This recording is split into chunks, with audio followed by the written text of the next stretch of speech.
Maybe I would say you mentioned, I would say, learning from Dirk. Like, are there any other players or maybe coaches that I would say took you under his wing when you were, I would say, rookie, or you're joining new teams? Is anybody who I would say you fondly remember helping you?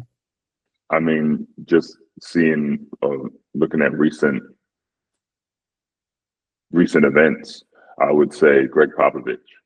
Mhm. I played for him in San Antonio. I also worked with him when I was a scout, and I was only there for about a month, and they traded. I got traded to another team, but the the education that I got from being around the likes of Greg Popovich, amongst Tim Duncan, Manu Ginobili, and Tony Parker, was invaluable. I remember I made a mistake in a game one time, and he took me out and you know told me a new one, yelled at me, and I thought I was never going to play again.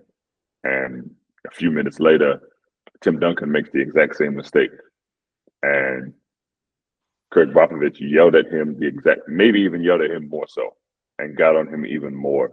And Tim Duncan's response is what opened my eyes to why San Antonio have been as great as they were for have been the gold standard of basketball for the last 2-3 decades. Looked at coach in his eye and said, "You're right," and came sat right next to me.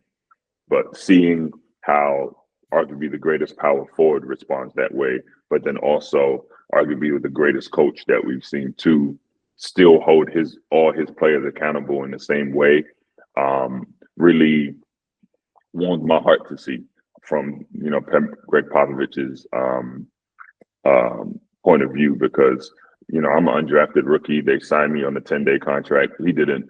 He could have just cast me off, but I was on his team. He cared about every player. He treated all of us the same way, and really, I don't call Greg Popovich a coach. I just say he's a leader. If he's picking up trash or fixing cars or going to war, I'm running through a brick wall for him, because he leads, and those are the type of coaches I feel like have profound impact on your life. And similar to my childhood coach, he had an impact on my life that is going to be lasting.